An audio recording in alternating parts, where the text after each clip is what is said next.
The second you come into this world as a man, you have a guarantee of one thing, and that's pain. Everything else is just potential that may or may not be realized depending on your own decisions and to a lesser degree your fortunes. Now this pain is going to start off simple. Incontinence, falling over, hunger, loud noises that you're born with that fear. You let out a big cry, and in most cases, mommy or daddy are there to soothe you and bring you back to baseline when it comes to this type of pain. You don't have much of a choice in this type of pain, it just is what it is, and it's par for the course for being born a human being into this world. But as you get older and you become more conscious and able, you'll be faced with an increasing level of responsibility, hardship, and eventual failure. These are all pains, just with a different name. And you have to understand, as you climb levels in life, the pain doesn't go away, it just becomes higher in quality. You start to have better problems that you'd rather deal with than your previous lower level problems. And that's obviously assuming that you're headed in a generally productive and improved direction and your actions haven't put you in a sharp downward trajectory towards hell. But let's be clear about one thing. You don't get to choose not to have any pain. It's as much part of your life as the sun coming up every morning and you having oxygen to breathe. The only choice that you get is deciding the type of pain that you want to deal with, and when life comes knocking and hands you pain that you didn't choose, your only choice at that point is what you do with it. Being fat and lazy is painful. You have to look yourself in the mirror every day knowing that you're doing this to yourself. You have less confidence and by extension less opportunities in pretty much every area of life. Dating, monetary success, everything. But the flip side is you get to eat whatever you want and play video games all day long and go all out on the cheap dopamine that you can find. Being fit and healthy is also painful.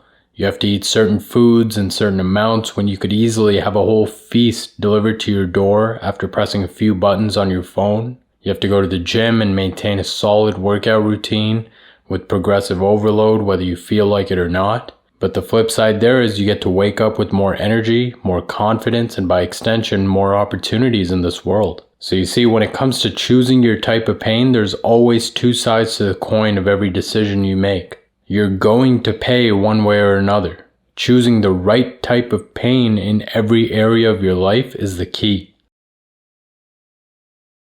So choose the pain of going to the gym and eating healthy most of the time versus the pain of being fat, lazy, and depressed. Choose the pain of saving money and investing it rather than the pain of being indebted to a bank your whole life because you chose short-term gratification and buying useless garbage to impress people that you don't even care about. The higher quality pain you choose, the higher quality fruits you will bear. Now this is just the first level of pain where you get to have a choice. But what happens when you get cheated on or fired from your job or betrayed by a friend or when a loved one dies? What happens when you're doing everything right and the rug gets pulled from under you? Do you break? Do you regress to ease? Do you drop everything and destroy your life through escapism and cheap dopamine? This second type of pain, which is unfortunately also guaranteed in your life, is the pain that you decide to use or be forced to be used by.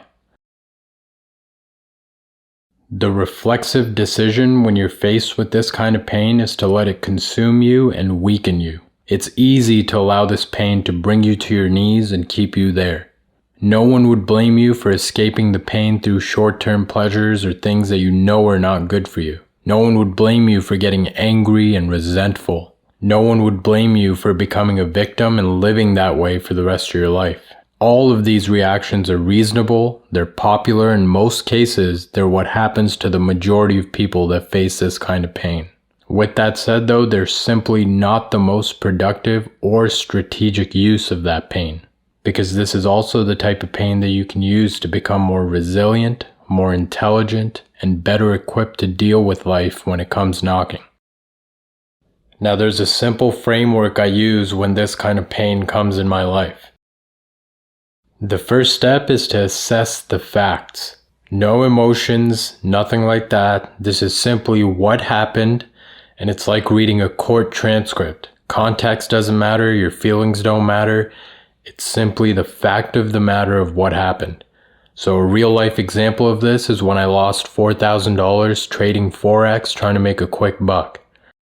Then the second step is to assess the actions.